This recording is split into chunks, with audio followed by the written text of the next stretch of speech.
Students, welcome to my YouTube channel due soul info. आज के video में हम आपको बताएंगे कि हिस्ट्री के जो मोस्ट इम्पोर्टेंट क्वेश्चन है उसके बारे में। सबसे पहले तो अगर आप चैनल पे नए आए हैं तो चैनल को सब्सक्राइब कर लें और वो सारी वीडियो को लाइक एंड शेयर करें ताकि ऑल स्टूडेंट्स तक ये सारी इन्फॉर्मेशन पहुंच पाए जो हम आपको इस चैनल पे बताते हैं। आइए हम अपनी वीडियो स्टार्ट करते हैं। सबसे पहले मैं आपको बता देती हूँ, जो वीडियो आज मैं लेकर आई हूँ आप लोगों के लिए, ये मोस्ट इम्पॉर्टेंट वीडियो है आपके एग्ज़ाम के लिए। ठीक है स्टूडेंट्स, मोस्ट इम्पॉर्टेंट वीडियो है। इसमें आपके सारे क्वेश्चन जितने मैं करवाऊँगी इसमें विद सॉल्यूशन, ये आपके एग्ज़ाम में आने के 99% चांस हैं इन क्वेश्चंस के। तो जो अगर आप बैठे हैं साथ में अपने नोटबुक रख के बैठना, क्योंकि जो मैं इम्पोर्टेंट आपको बताऊंगी वो आप उस नोटबुक में नोट डाउन कर सको। सबसे पहला हमारा जो क्वेश्चन है वो है प्राचीन भारतीय इतिहास के अध्ययन हेतु ऐतिहासिक स्रोतों के महत्व का मूल्यांकन कीजिए। क्वेश्चन समझना है, हमें बिना क्वेश्चन समझे हमें आंसर नहीं लिखना। जब तक हमारे माइंड में क्वेश्चन समझ में ना आ जाए ना स्टूडेंट, लिखना स्टार्ट मत करना। ठीक है, पहले क्वेश्चन को समझना है कि क्वेश्चन हमसे पूछ क्या रहा है।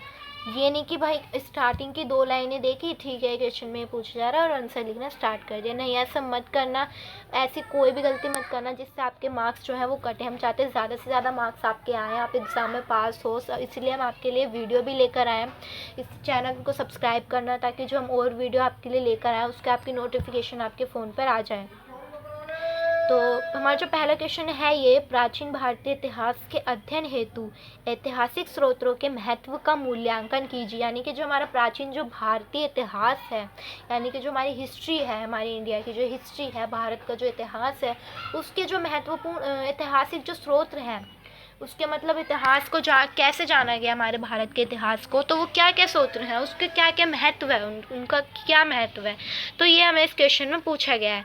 तो इस क्वेश्चन का आंसर मैं आपको बता देती हूँ स्टूडेंट्स। जो प्राचीन भारतीय जो हमारा इतिहास है, जो उसके स्रोत हैं, सबसे पहला जो हमारा स्रोत होता है वो होता है साहित्यिक स्रोत। इसको 3 भागों में विभाजित किया गया है, 3 भागों में इसको डिवाइड किया गया है। पहला है हमारा साहित्यिक स्रोत, दूसरा है हमारा पुरातात्विक स्रोत और तीसरा है हमारा यात्री वृत्तांत। ये आप लिख लो, नोट डाउन कर लो, समझ लो, याद कर लो, कुछ भी जैसे भी आपको याद करना है, जैसे आपको इजी लगे वैसे याद करो, बट इसको याद करो। जो मैं बोल रही हूँ उसको भी आप लिख लो, नोट डाउन कर लो, क्योंकि मैं ऐसे पॉइंट्स भी बोलूँगी जो बुक्स में नहीं है, जो कि मैंने अपने एक्स्ट्रा मटेरियल से पढ़े हैं आपको समझाने के लिए, तो आप वो नोट डाउन कर लेना बुक में। तो हमारा जो पहला जो स्रोत होता है वो होता है हमारा साहित्यिक स्रोत। साहित्यिक स्रोत जो हमारा है उसको भी 2 भागों में डिवाइड किया गया है। पहला तो हमारा जो है वो देशज, दूसरा हमारा है वो है विदेशी। देशज में हमारा आता है धार्मिक और धर्मोत्तर साहित्य, और एक होता है हमारा विदेशी जिसमें यात्री द्वारा विदेशी मतलब जो यात्री जिन्होंने जो अलबरूनी, इब्न बतूता जो है, फ्रांसवा वर्नियर हैं, ये लोग हमारे भारत आए थे। उन्होंने भारत की यात्रा करी, फिर जो उनको अच्छा लगा हमारे भारत के बारे में, संस्कृतियाँ जो है हमारे भारत की अच्छी लगी, उसको अपनी बुक उसमें उन्होंने लिखा।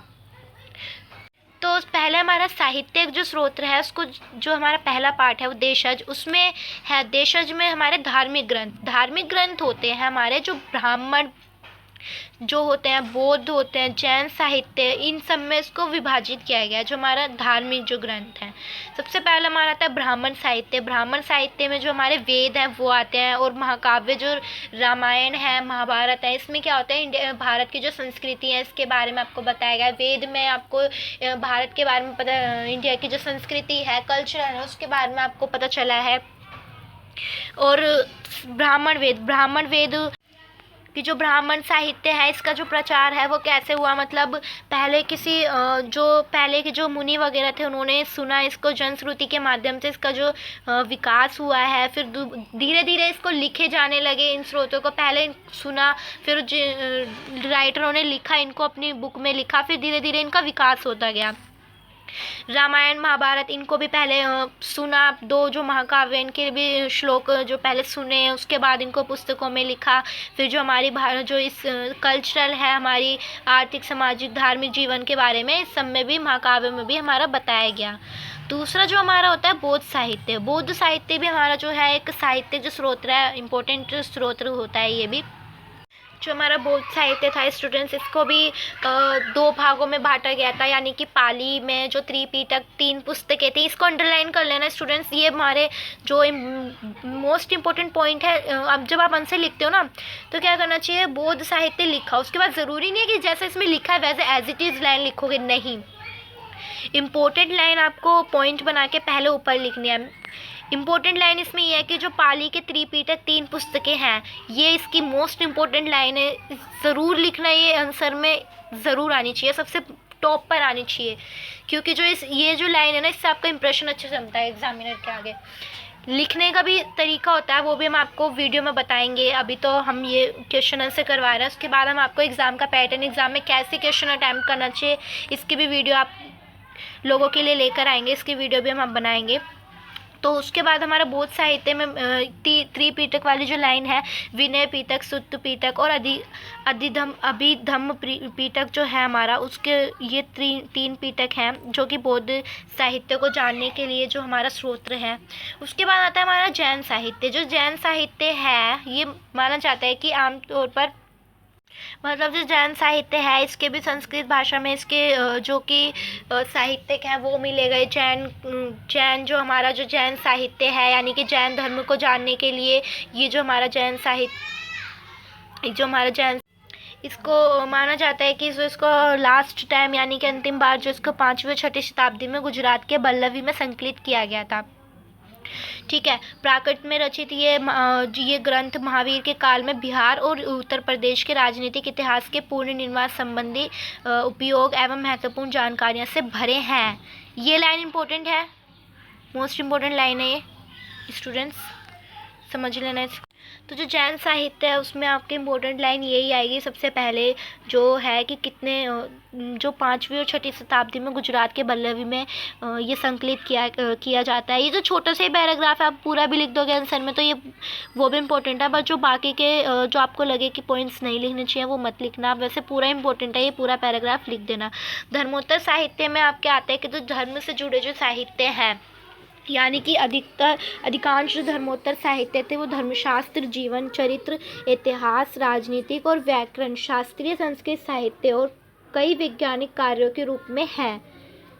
यह सब का उल्लेख संभव नहीं है, इसलिए हम केवल प्रत्येक शीर्षक के तहत ही कुछ उल्लेख करेंगे। ये लाइन लिखने की कोई ज़रूरत नहीं है धर्मोत्तर साहित्य में, इसकी कोई इम्पोर्टेंट नहीं है। और आंसर में आप पहले मैं बता देती हूँ कि मेन पॉइंट्स ही लिखना जो मैं बता रही हूँ, यहाँ पे अंडरलाइन कर लो अपनी बुक में। ये फालतू की लाइनें लिखने की ज़रूरत नहीं है, इससे नंबर आपको मिलेंगे नहीं। स्टूडेंट्स, जो हमारा जो धर्मोत्तर साहित्य है उसमें पहले हमारी जो बुक आती है वो अश्वघोष कृत बौद्ध चरित्र और सौंदरनंद बाण्य भट्ट की हर्ष चरित्र आदि कुछ प्राचीन काल के जीवन चरित्र हैं। अंडरलाइन कर लो, मोस्ट इम्पॉर्टेंट लाइन है, लिखनी ही लिखनी है चाहे कुछ भी हो जाए। ये जितनी भी राइटर और जिनकी बुक का नाम होता है ना, ये ज़रूर लिखना चाहिए एग्ज़ाम में। और एग्ज़ाम में ना पैराग्राफ में मत लिखना आंसर, पॉइंट्स में लिखना। इसकी मैं वीडियो लेकर आएंगे तो हम उसमें बताएंगे कि कैसे लिखना है, उसमें बताएंगे कैसे आपको एग्ज़ाम करने का भी जो पैटर्न है आपका पूरा हम डिटेल में बताएंगे। तो अभी मैं आपको बता देती हूँ कि क्या क्या लाइन इम्पोर्टेंट है। कलहण की राज तरंगिनी आरंभिक इतिहास लेखन का बेहतरीन नमूना है। तो कलहण जो थे उनकी भी राज तरंगी उन्होंने लिखी थी, पुस्तक थी। ठीक है, तो ये हमारा धर्मोत्तर साहित्य में आ रहा है। कौटिल्य का अर्थशास्त्र, जो कि प्राचीन भारतीय राजनीति की अर्थव्यवस्था के अध्ययन के महत्वपूर्ण, प्राचीन भारतीय की जो अर्थव्यवस्था है और राजनीतिक जीवन के बारे में कौटिल्य के अर्थशास्त्र में मेंशन किया गया है। पाणिनि की अष्टाध्यायी जो मौर्य काल के पूर्व के जनपदों के बारे में बताते हैं। अष्टाध्यायी जो पुस्तक है इसमें मौर्य काल, मौर्य साम्राज्य के बारे में आपको इसमें पुस्तक में जानने को मिलेगा।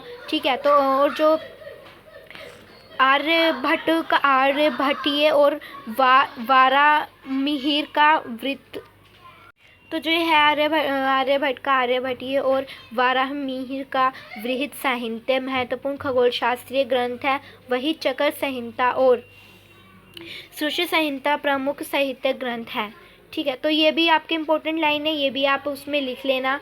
और भी जो ये पूरा पैराग्राफ ही जिस इम्पोर्टेंट है। संस्कृत ग्रंथों के अतिरिक्त कुछ तमिल कृतियाँ भी उपलब्ध हैं जिसमें संगम साहित्य सबसे महत्वपूर्ण है। ये लिखना, संगम साहित्य आप अपनी बताएंगे, इसकी भी आपके ये भी संगम पे भी क्वेश्चन आता है, संगम वंश के बारे में भी क्वेश्चन आ जाता है, ये भी हम आपको आगे बताएंगे। और तो जो ये हमारे जो सारे साहित्यिक स्रोत थे, हमारे जितने भी हमने अभी तक पढ़े हैं, ये भी है हमारा 7वीं सदी के दौरान सिंध के पहले क्षेत्र में अरब विजय का ब्यौरा पेश करते हैं। नेपाली स्थानीय तीव्रित वंशावली कहलाए। ये लाइन मोस्ट इम्पोर्टेंट है स्टूडेंट्स, ये भी नोट डाउन कर लीजिए। राजाओं के नाम, उनकी राज अवधि की जानकारी इत्यादि। वहीं असम के स्थानीय तीव्रित जो कामरूप रसनावाली कहलाए, शासनावली कहलाए। वहाँ के परवर्ती हिंदू काल के मुख्य ऐतिहासिक स्रोत हैं। ये तो हमारा हो गया साहित्य जो हमारे स्रोत थे देशज के। साहित्य स्रोत उसको 2 भागों में बांटा गया था ना, एक तो देशज और एक विदेशी। तो हमारे जो देशज थे ये तो वो हो गए। अब हमारे आते हैं जो हमारे विदेशी जो साहित्य थे वो। ठीक है, विदेशी साहित्य में मैं आपको बता देती हूँ। इसमें क्या होता है, विदेशी यात्रा के विवरण देशन साहित्य के पूरक है। मतलब पूरक मतलब होता है उसके बिल्कुल अलग हैं उसके। ठीक है, पूरक है यानी कि उससे अलग हैं। विदेशी साहित्य जो हमारा होता है उसमें सबसे पहला जो हमारे साहित्य होता है, विदेशी जो साहित्य थे हमारे, यानी कि इसमें जो विदेश से जितने भी हमारे जो राइटर हैं से जुड़े हुए हैं, जैसे फाहियान हो गए, ये सब इनके बारे में जो इन्होंने हमारे भारत के बारे में अपनी पुस्तकों में लिखा, उसके बारे में बताया गया। इसमें विदेशी साहित्य यानी कि जितने भी जो हमारे देश के नहीं हैं, जैसे हमारे देश में जो साहित्य थे वो उसमें तो देश में तो हमारे मतलब जो ब्राह्मण ग्रंथ, बौद्ध साहित्य, ये सब तो थे जैन धर्म के, धर्मोत्तरी हमारे धर्म से रिलेटेड थे। लेकिन अब ये जो विदेशी जो साहित्य हैं, ये विदेश जो हमारे आए थे, जैसे ब्रिटिश वगैरह थे, और जो लेखक थे, विदेशी जो लेखक थे फाहियान वगैरह, उन्होंने जो हमारे भारत के बारे में इतिहास लिखा था उसमें बताना है हमें उन लोगों के बारे में हमें इसमें बताना है। जो जितने भी बुक के नाम जो है इसमें, और एरियन, स्ट्रैबो, प्लिनी, टोलेमी, ये सब जो है ये आप अंडरलाइन कर लो, ये मोस्ट इम्पोर्टेंट है। चंद्रगुप्त के दरबार के ग्रीक राजदूत मैगथनीज की इंडिका मौर्यकालीन की सामाजिक, आर्थिक और प्रशासनिक गतिविधियों का व्यापक उसमें वर्णन मिलता है। यानी कि जो चंद्रगुप्त का जो दरबार के ग्रीक राजदूत जो था मैगथनीज जो था, आपने पढ़ा होगा मैगथनीज के बारे में भी बुक में पढ़ा होगा। इसकी जो बुक थी इंडिका थी, उसमें मौर्यकालीन की सामाजिक, आर्थिक और प्रशासनिक गतिविधियों, मतलब मौर्यकालीन की प्रशासनिक और जो हमारी गतिविधियाँ थी सारी, उसके बारे में इसमें वर्णन किया गया था। ये हमारा हो गया विदेशी। जो अब हमारा आता है साहित्यिक स्रोतों की सीमा, यानी कि पहले हमने पढ़ा था साहित्यिक स्रोत, अब हमारा आता है पुरातात्विक स्रोत। ठीक है स्टूडेंट्स, पहले हमने पढ़ा जो हमारे स्रोत थे, इतिहास के जो स्रोत थे, उसको हमने 3 भागों में डिवाइड करा, साहित्यिक, पुरातात्विक और यात्रा वृत्तांत। साहित्यिक स्रोत में हमने देशज और विदेशी पढ़े, उसको 2 भागों में डिवाइड किया गया। देशज में हमने धर्म के बारे में पढ़ा, और ब्राह्मण ग्रंथ के बारे में पढ़ा, और जैन धर्म के बारे में, बौद्ध धर्म के बारे में पढ़ा। विदेशी में हमने पढ़ा कि जो विदेशी जो जितने भी लेखक थे उन्होंने अपनी पुस्तकों में हमारे इंडिया के बारे में लिखा, जैसे कि मैगथनीज जो था उन्होंने इंडिका में लिखा, मौर्यकालीन साम्राज्य के बारे में उन्होंने अपनी बुक में मेंशन किया था। अब हमारे आते हैं पुरातात्विक स्रोत। ठीक है, ये भी मोस्ट इम्पोर्टेंट है आपकी स्रोतों में, जो कि क्वेश्चन है मोस्ट इम्पोर्टेंट है। इससे ऊपर जो ऐतिहासिक जितने इसमें लिखा है, जहाँ तक ऐतिहासिक साक्ष्यों की बात है, पुरातात्विक स्रोतों को साहित्य के ऊपर प्रधानता दी जाती है। ठीक है, इसमें सबसे पहला जो हमारा आता है शिलालेख। शिलालेख क्या होता है स्टूडेंट्स? शिलालेख के अध्ययन को पुरालेख शास्त्र कहा जाता है।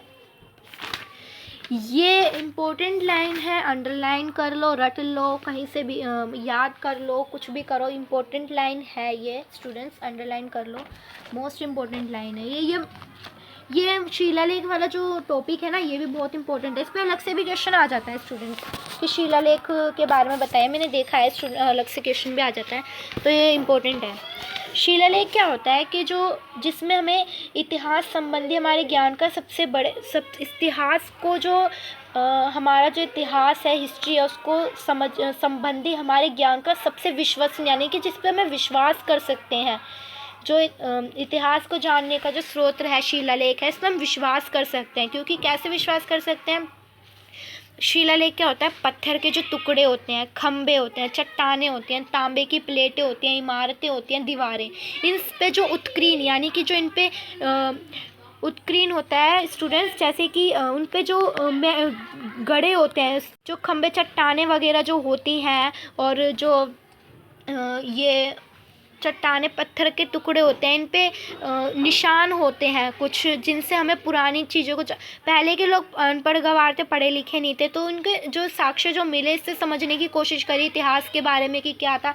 इस पे जो हमारे शिलालेख हैं, इस पे शिलालेख पे जो टुकड़े मिले, इन सब पे जो खंबे के जो उत्कीर्ण थे, इन पे ये जो हमें साक्ष्य मिले, इन पे पहली बात तो आसानी से इन पे छेड़छाड़ नहीं की जा सकती थी, इनको बदला नहीं जा सकता था, ख़राब नहीं हुए, तो इसलिए इन पे विश्वास हमें इन पे हमें विश्वास किया हमने, ठीक है। तो विश्वसनीय है, मतलब हम इस पे विश्वास कर सकते हैं, क्योंकि ये हम पहली बात तो अगर जो हमारे पुराने जो शिलालेख पत्थर वगैरह होते थे, इन पे जो काम और उत्कीर्ण जो है, उस पर कार्य इनसे मिलती हैं, वो हमें मिल रही थी इससे। उसके बाद हमारे शिलालेख के बाद आते हैं हमारे पत्थर वगैरह टुकड़े के जो थे, यही थे। उसके बाद आता है सिक्का। सिक्के से हमें काफ़ी जानकारियाँ मिलती हैं। सिक्के मुद्रा की प्राचीन भारतीय इतिहास के महत्वपूर्ण पुरातात्विक स्रोत हैं। ये भी चांदी और इसके सिक्के थे, किसने जारी करे, ये जो आहत सिक्के थे हमारे तांबे के छपे होते थे, ये भी है इसमें। और यूनानी आक्रमण के बाद हमारे यहाँ के सिक्के राजाओं का नाम स्पष्ट मिलता है। हमारे सिक्के पे जो हमारे पहले के जो राजा थे उनके नाम हमारा मिला। उसके बाद आता है हमारा नगर स्मारक। नगर पुरातात्विक स्रोत के सर्वाधिक महत्वपूर्ण पहलू हैं। खुदाई में बड़ी संख्या में मिले नष्ट नगर, जिनमें भारी संख्या में स्मारक उपलब्ध हुए, ठीक है। तो ये भी इम्पोर्टेंट है कि नगर और स्मारक में आया था हमारे इतिहास के जो स्रोत हैं। तो मैंने स्टूडेंट्स आपको और विविध अन्य अवशेष, और भी काफ़ी सारे अवशेष मिले, इनके अलावा भी हमारे काफ़ी सारे अवशेष थे जो कि हमें मिले जब मध्य एशिया और कई हिस्से जैसे चीन, कोरिया और Mongolia, Japan, Tibet, Burma, Thailand, Malaysia, Indonesia, Java, Sumatra इत्यादि स्थलों से भी हमें मूर्ति कलाएँ और चित्रकला के अवशेष मिले।